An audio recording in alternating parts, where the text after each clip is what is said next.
साथियों नमस्कार, मैं विशु राय हाजिर हुआ आज फिर एक नई कहानी के साथ। साथियों आज की कहानी में काफ़ी मोड़ देखने को आपको मिलेंगे। काफ़ी इंटरेस्टिंग कहानी है। तो साथियों आप इस चैनल पर अगर नए आए हैं तो चैनल को सब्सक्राइब करें, वीडियो को लाइक करें, शेयर करें और ज़्यादा से ज़्यादा वीडियो को शेयर करें ताकि कुछ लोग जो इस चैनल पर बार बार रिपोर्ट भी कर रहे हैं ताकि हमारी रीच कम हो जाए और वीडियो आगे ना बढ़े। लेकिन साथियों मुझे उम्मीद है कि आप सभी साथी अपना फिर से वही प्यार देंगे जो आज से पहले देते आए हैं। साथियों मैं बात कर रहा हूं एक विकलांग लड़के की। आज की जो कहानी है एक विकलांग लड़के की है। विकलांग लड़का कहते हैं समाज में बहरे गूंगों और अंधों का कोई नहीं होता है। उन्हें अपनी जिंदगी खुद के दम पर जीनी होती है। अगर थोड़ा सा भी कहीं कमजोर पड़ते हैं तो फिर वह लड़खड़ा कर गिरने लगते हैं। समाज भी उन्हें ताने मारता है और उन्हें तरह तरह की बातें कहता है। ऐसे ही एक व्यक्ति, एक लड़का जिसका नाम दीपक रहता है। दीपक गोरखपुर का रहने वाला होता है। गोरखपुर जो कि उत्तर प्रदेश एक जिला लगता है गोरखपुर। गोरखपुर के एक क्षेत्र का लड़का दीपक सिंह के परिवार में दीपक के माता पिता जो कि प्राइवेट टीचर रहते हैं, एक स्कूल में पढ़ाया करते थे। दीपक जब छोटा रहता तो अपने पापा के साथ, अपने माँ के साथ उसी स्कूल में जाया करता था। धीरे धीरे जैसे ही साथी वो बड़ा होता गया, लगभग 15 साल की उम्र में उसके पिताजी की तबीयत अचानक बिगड़ती है और फिर शिवकुमार सिंह जो उसके पिताजी का नाम रहता है, उनकी मौत हो जाती है। अब मौत के बाद माँ काफ़ी परेशान रहती है। दीपक इधर पिताजी का दाह संस्कार करता है, तमाम रिश्तेदार जुटते हैं। शिवकुमार सिंह का दाह संस्कार होता है। अब दीपक इधर 15 साल का रहता है, नाबालिग लड़का, कभी परिवार की जिम्मेदारियों को संभाला नहीं रहता है। सिर्फ अपने पिता की उंगली पकड़कर स्कूल जाता है, स्कूल से आता है और फिर धीरे धीरे उसकी जिंदगी चलती रहती, मौज मस्ती में गुजरी थी। सारी जिम्मेदारी तो पिताजी उसकी निभाते थे, शिवकुमार सिंह। अब इधर अचानक से उसके ऊपर जिम्मेदारी आ जाती है, घर का बोझ आ जाता है, तो वो समझ नहीं पाता कि आखिर वो करे क्या। काफी गम में डूबा रहता है। इधर पत्नी सुनीता सिंह वो अपने बेटे से कहती, बेटा अब तुम्हारे पिताजी नहीं हैं, अब तुम घूमना फिरना बंद करो और पढ़ाई पे ध्यान दो। मेरी भी जिंदगी का कोई भरोसा नहीं है, न जाने कब तक मैं जिंदा रहूंगी, आखिर कब तक मैं तुम्हें कमा के खिलाऊंगी। एक दिन मैं भी बूढ़ी हो जाऊंगी। मैं चाहती हूँ कि तुम पढ़ लिख कर एक अधिकारी बन जाओ और अपने पिता का नाम रोशन करो। तुम्हारे पिताजी की ख्वाहिश थी कि तुम एक अधिकारी बनो, तुम आईएएस ऑफिसर बनो। इधर साथियों कुछ दिन गुजरता है। अब धीरे धीरे दीपक पढ़ाई में मन लगाता है। लेकिन दीपक घर का इकलौता लड़का, ना कोई बहन थी ना कोई भाई था। अब उसकी दोस्ती जो होती है वो बिगड़ैल लड़कों के साथ हो जाती है, जो लड़के दिन भर बैठकर गेम खेला करते थे, तरह तरह की मोबाइलों में वीडियो देखा करते थे। अब क्लास के लड़कों से, ऐसे ही लड़कों से दोस्ती हो जाती है। धीरे धीरे वो बिगड़ने लगता है, पढ़ाई से मन उसका भटकने लगता है। अब इधर वो धीरे धीरे जब 18 से 20 साल की उम्र में पहुंचता है, 12वीं जब पास करता है तो एक डिग्री कॉलेज में एडमिशन लेता है। किसी तरह 12वीं तो पास कर लेता है, लेकिन जब डिग्री कॉलेज में पहुंचता है, अब देखने में बेहद ही हैंडसम लड़का दीपक, इसी बीच एक दिन उसी के क्लास में एक लड़की आती है जिसका नाम शिवांगी रहता है। शिवांगी उसके क्लास में आती है, जो कि बेहद खूबसूरत लड़की रहती है। शिवांगी जो कि एक बेहद खूबसूरती के साथ साथ काफ़ी तेज तर्रार लड़की रहती है, पढ़ाई लिखाई में काफ़ी अव्वल। हर बार जब भी कोई टेस्ट होता था, जब भी एग्ज़ाम की बात आती थी, तो सभी लोग शिवांगी का नाम लिया करते थे। शिवांगी तो काफ़ी अच्छे नंबर लेकर आएगी। ऐसे ही धीरे धीरे मामला आगे बढ़ता है और फिर शिवांगी अपने पढ़ाई में मन लगाती है। दीपक भी पढ़ने लगता है। एक दिन एक अध्यापक आते हैं और शिवांगी को किसी बात को लेकर काफ़ी डांट फटकार लगाते हैं। जब डांट फटकार लगाते हैं शिवांगी को, तो शिवांगी काफ़ी परेशान होती है। यह चीज़ जो है दीपक देख रहा था, दीपक को बर्दाश्त नहीं होती है। अब दीपक समझ नहीं पाता है कि शायद वो शिवांगी को मन ही मन, अंदर ही अंदर पसंद कर रहा था। इधर दीपक को बहुत बुरा लगता है। दीपक पहुंचता है शिवांगी के पास और कहता है कि देखो, काफ़ी बुरा लगा है जो सर ने आपको बोला है। आप ऐसा क्यों करती हैं? अब शिवांगी कहती है कि तुमसे क्या लेना देना है? वो मेरे अध्यापक हैं, वो मुझे डाँट सकते हैं, डाँट फटकार लगा सकते हैं, मार भी सकते हैं। आखिर तुम इतने बेचैन क्यों हो? फिर दीपक भी सोचने लगता है कि आखिर वो इतना बेचैन क्यों है? अब शिवांगी को लगता है कि शायद वो उसे पसंद कर रहा है, और दीपक भी सोचता है कि आखिर शिवांगी के लिए वो इतना बेकरार क्यों हो रहा है? कहीं उसे प्यार तो नहीं हो गया है? अब धीरे-धीरे उसका लगाव शिवांगी की तरफ बढ़ने लगता है और वो शिवांगी को वाक़ई में प्यार करने लगता है, चाहने लगता है। चाहत आगे बढ़ती है तो फिर एक दिन मौका पाकर वो शिवांगी से कहता है कि मैं तुमसे दोस्ती करना चाहता हूँ। तुम बहुत अच्छी लड़की हो, बहुत ही खूबसूरत हो। शिवांगी कहती है दोस्ती तो मुझसे कई लड़के और भी हैं जो करना चाहते हैं। क्या मैं सबसे दोस्ती करती चलूँ? कुछ दिन दोनों में नोक-झोंक होती है, लेकिन कहते हैं नोक-झोंक के बाद मामला प्यार में तब्दील हो जाता है, और ऐसा शिवांगी के साथ भी होता है। अब इधर जी जान से चाहने लगता है दीपक, और फिर धीरे-धीरे शिवांगी भी उसे पसंद करने लगती है। दोनों की बातचीत होती है और फिर मोबाइल नंबर का आदान-प्रदान होता है और दोनों एक-दूसरे को बेहद प्यार करने लगते हैं। इधर मामला अब फ़ोन तक पहुँचता है, फ़ोन से रात-रात, घंटों-घंटों बातें करते हैं। एग्ज़ाम होता है और फर्स्ट ईयर का जब एग्ज़ाम होता है तो उसमें काफ़ी कम नंबर दीपक लेकर आता है। इधर माँ परेशान हो जाती है कि बेटा भी किसी काम लायक नहीं निकल रहा है। न जाने कि कौन सी लड़की से वो रात भर बातें करता है। माँ समझाने की कोशिश करती है। दीपक माँ को डाँट फटकार लगाकर उसका मुँह बंद कर देता है। अब माँ जो दीपक की होती है वो सोचती है कि काश उसके पति सुकुमार सिंह जिंदा होते, तो आज उनका बेटा डाँट फटकार नहीं लगा पाता। आज वो विधवा महिला अकेली पड़ी हुई है, तो उसका बेटा दीपक उसे डाँट फटकार लगा ले रहा है। अब वो स्कूल जाना भी उसका छूट चुका था, पढ़ाना भी छूट चुका था। अब वो एक घर की हाउसवाइफ बनकर रह रही थी। सिर्फ खाना बनाना, झाड़ू पोछे घर में करना और अपने बेटे को खिलाना। बार-बार बेटे को समझाती, बेटा संभल जाओ, नहीं तो बहुत परेशान हो जाओगे आगे चलकर। दीपक कहता है माँ, अब तुम अपनी ज़िंदगी के बारे में देखो, अब तुम बूढ़ी हो रही हो। मेरा छोड़ दो, मेरा जो होगा मैं देख लूँगा। फिलहाल तुम अपनी चिंता करो। माँ कहती है मेरी तो उम्र हो चुकी है, सारी ज़िंदगी मैंने गुजार ली। अब तो मेरा अंतिम समय चल रहा है, न जाने कितने दिन की मैं मेहमान हूँ। अब दीपक वहाँ से नाराज़ होता है, गुस्से में चिड़चिड़ाते हुए चला जाता है। फिर जाकर शिवांगी को फ़ोन करता है, शिवांगी से बातचीत करने लगता है। दोनों की मोहब्बत काफ़ी आगे बढ़ जाती है। इधर अब दीपक इतने बिगड़ैल लड़कों की दोस्ती उसकी हो जाती है कि वह नशा करने लगता है। शराब का नशा करने लगता है, तमाम सूखे नशे करने लगता है और देर रात-रात को घर आने लगता है। माँ को लगता है कि आखिर मेरा बेटा बिगड़ ही गया, जिस बात का डर था वही हुआ। इकलौता बेटा जो गलत राह पे जा रहा है, काश उसके पिताजी होते तो आज ऐसा नहीं होता। उधर काफ़ी परेशान थी जो है उसकी प्रेमिका शिवांगी, वो भी बार-बार मना करती है, लेकिन कहीं से दीपक समझने की कोशिश नहीं कर रहा था। अब मामला आगे बढ़ता है। घर वाले सोचते हैं कि अब माँ सोचती है कि क्यों ना जीते जी बेटे की शादी कर दी जाए। इधर वो अपने बेटे दीपक से कहती है कि एक काम करो कि अब तुम शादी कर लो, शायद तुम सुधर जाओ। दीपक कहता है कि हाँ, मैं भी शादी करना चाहता हूँ। माँ एक लड़की है जिसे मैं जानता हूँ, पसंद करता हूँ। क्या तुम उससे शादी करोगी? लेकिन वो मेरी बिरादरी की नहीं है, मेरी बिरादरी से अलग है। अब बिरादरी जातिवाद का खेला। माँ कहती है वो कौन सी बिरादरी की है? तभी वो बताता है कि वो शिवांगी गोंड है।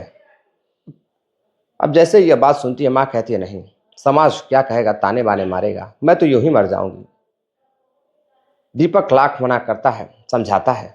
माँ समझ जाती है, कहती है ठीक है, तुम्हारी जिंदगी है, अगर तुम दोनों राजी हो तो शादी कर लो। अब यह बात दीपक शिवांगी से कहता है। शिवांगी से जब कहता है तो शिवांगी कहती है कि देखो, मैं अपने घर वालों से बात तो करूंगी, लेकिन मुझे नहीं लगता कि मेरे घर वाले शादी को तैयार होंगे। इधर जो अपने घर वालों से बातचीत करती है तो उसके घर वाले सोचते हैं कि आखिर ये कौन सा लड़का है, किससे ये बातें करती है, लाओ चल के देखा जाए। जब उसका भाई मुकेश उससे मिलने के लिए जाता है तो देखता है कि वो तो नशे में है, शराब का नशे में है, बिल्कुल ठुन है।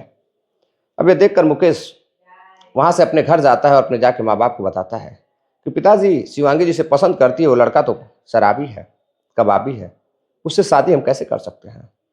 अब शिवांगी बार बार कहती है कि मैं समझा लूंगी, आप बस मेरी शादी कर दो।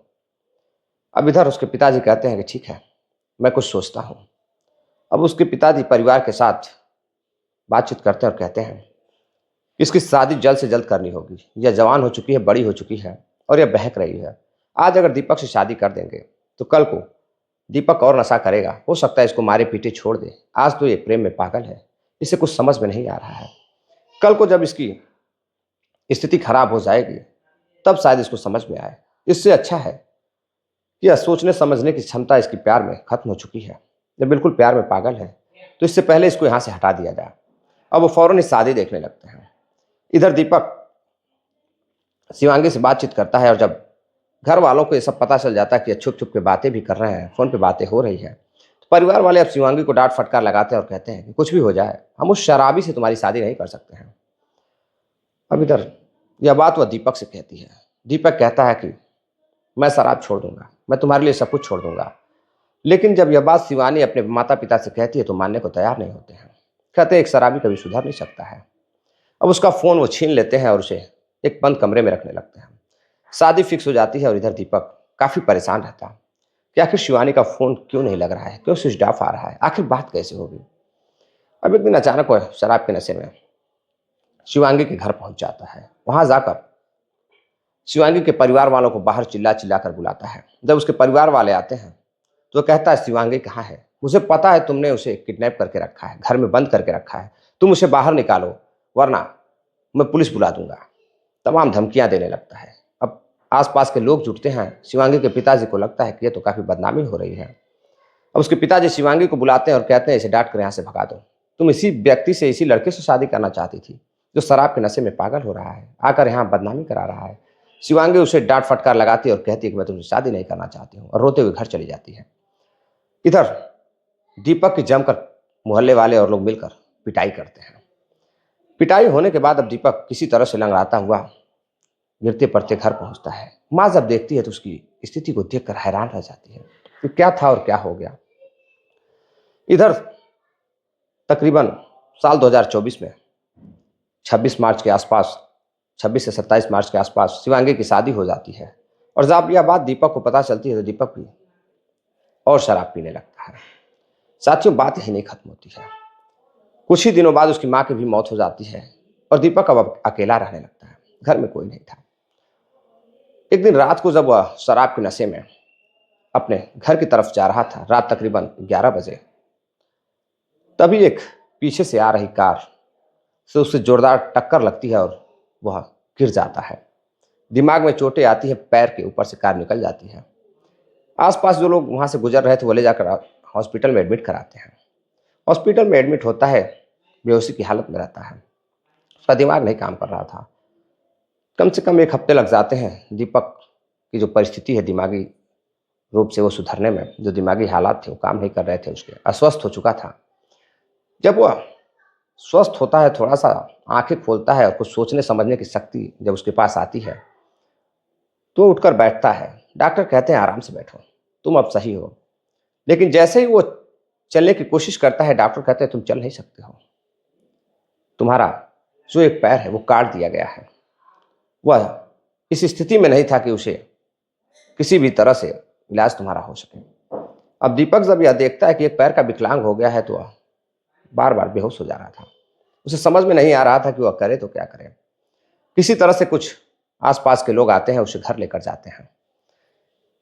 दीपक के पास करोड़ों की संपत्ति थी जो रोड के किनारे सड़क पर गोरखपुर नेपाल हाईवे के पास में थी। अब वहां जब उसकी करोड़ों की संपत्ति थी तो सेवा करने के लिए भी कोई नहीं आ रहा था। लोगों को पता था कि दीपक नशेड़ी गजेड़ी है, वो अपनी जमीन भी किसी को नहीं देगा। लेकिन एक उसके चाचा का लड़का रहता है। उसके चाचा का लड़का हिमांशु से बातचीत करता है। हिमांशु अक्सर उसे देख रेख करने के लिए आता था। लेकिन हिमांशु को पॉलिटिक्स में ज़्यादा रुचि थी, वो नेता बनना चाहता था।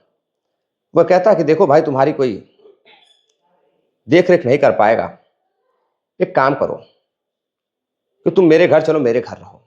ये 2-4 दिन रखता है, उसके बाद उसे खिलाता पिलाता और शराब पिला करके उसकी कुछ संपत्ति, तकरीबन 25 लाख की संपत्ति अपने नाम करा लेता है और कहता है कुछ पैसे ले लो और सारे पैसे मैं धीरे धीरे दे दूंगा। कुछ दिन गुजरता है, दीपक पैसे मांगता है तो दीपक को पैसे नहीं मिलते हैं। अब वो समझ जाता है कि उसका जो भाई है वो अभी हिमांशु, चाचा का लड़का, वो अभी उसके ज़मीन जायदाद के चक्कर में पड़ा है। अब वहाँ से वो घर चला जाता है। घर जाने के बाद वो अपने एक दोस्त को फ़ोन करता है, शुभम को, जो कि दिल्ली में रहता था। शुभम को फ़ोन कर सारी बात बताता है। शुभम कहता है तुम्हारे साथ तो वाकई में बहुत बुरा हुआ। चलो मैं तुम्हारे लिए एक लड़की देखता हूँ, तुम्हारी शादी करवा देता हूँ। जब शादी हो जाएगी तो वो तुम्हारी देख रेख करेगी। दीपक कहता है कि हाँ यार, मेरी शादी हो जाएगी तो मैं देख रेख करूँगा। कोई मेरे कम से कम मुझे कोई देखने वाला होगा, 2 वक्त की रोटी मिल जाया करेगी, वरना मुझ लंगड़े को कौन पूछने वाला है। अब धीरे धीरे दीपक शराब का और भी अत्यधिक अत्यधिक सेवन करने लगता है। इधर हिमांशु एक लड़की से बातचीत करता है और उससे लेकर गोरखपुर आता है। गोरखपुर लेकर आता है और फिर दीपक को फ़ोन करता है और कहता है एक लड़की आई हुई है, आओ देख लो। दीपक पहुंचता है गोरखपुर। गोरखपुर से थोड़ा सा आगे, वहाँ दोनों मिलते हैं और जब देखता है कि यह लड़की तो बेहद खूबसूरत है, नौजवान लड़की, 25 साल की बेहद खूबसूरत लड़की। कहता है ये कौन है? हिमांशु कहता है ये तुम्हारे लिए मेरी तरफ से गिफ्ट है, यह तुम्हारी होने वाली पत्नी है। अब वह देखता है तो कहता है क्या तुम मुझसे शादी करने के लिए तैयार हो? अब जो लड़की रहती है उसका नाम नेहा रहता है। नेहा कहती हाँ मैं तुमसे शादी करने के लिए तैयार हूँ, लेकिन एक शर्त है। कहता है क्या शर्त है? वो कहता है सबसे पहले तुम्हें अपनी जो ज़मीन जायदाद हो मेरे नाम करनी होगी, क्योंकि तुम शराब के नशे में रहते हो, कोई भरोसा नहीं है तुम कब क्या कर दो। अगर तुम्हें एतराज़ ना हो तो तभी मैं शादी करूँगी, कोई दिक्कत ना हो तो तुम्हें ज़मीन मेरे नाम करनी होगी।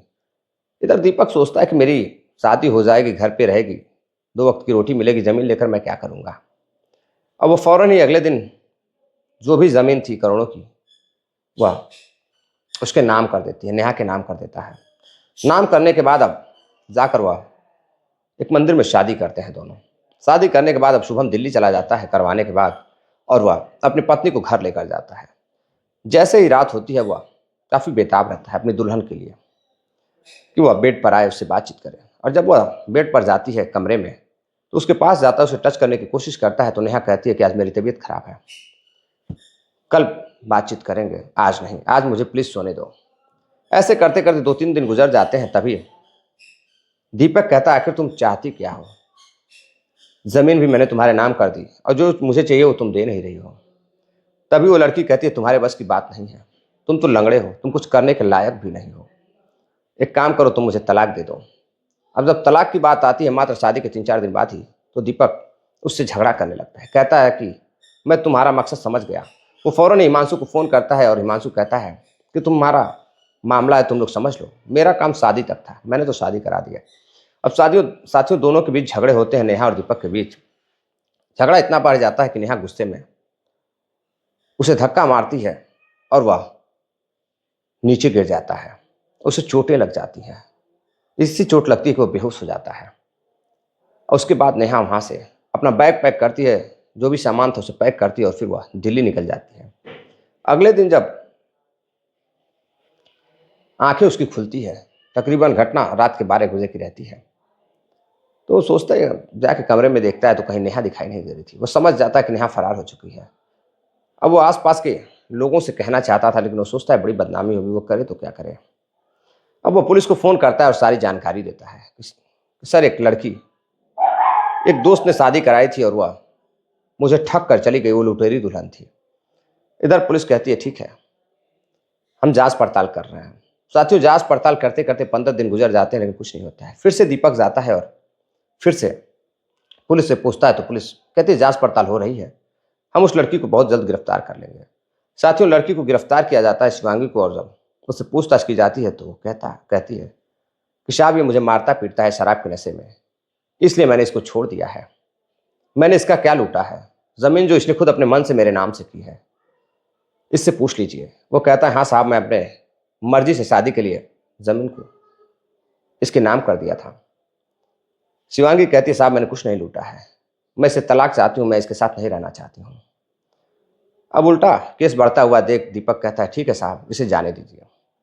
अब दीपक वहाँ से निराश घर लौटता है और घर पर जाकर सुसाइड कर लेता है। अंत में उसका भी जीवन समाप्त हो जाता है। और साथियों जब यह खबर लोगों के पास पहुंचती है तो लोग बड़े हैरान थे। लोगों को समझ में नहीं आ रहा था कि आज शायद दीपक शराबी नहीं होता तो आज उसका पैर भी सही होता और उसकी किस्मत भी सही होती, क्योंकि उसके पास करोड़ों की संपत्ति थी। इस तरह दीपक की जीवन लीला ही समाप्त हो जाती है। साथियों, कमेंट कर अपनी राय जरूर दीजिए। कहानी अच्छी लगी हो तो वीडियो को ज़्यादा से ज़्यादा शेयर करें। मिलते हैं एक और नई कहानी के साथ, तब तक के लिए नमस्कार, जय हिंद।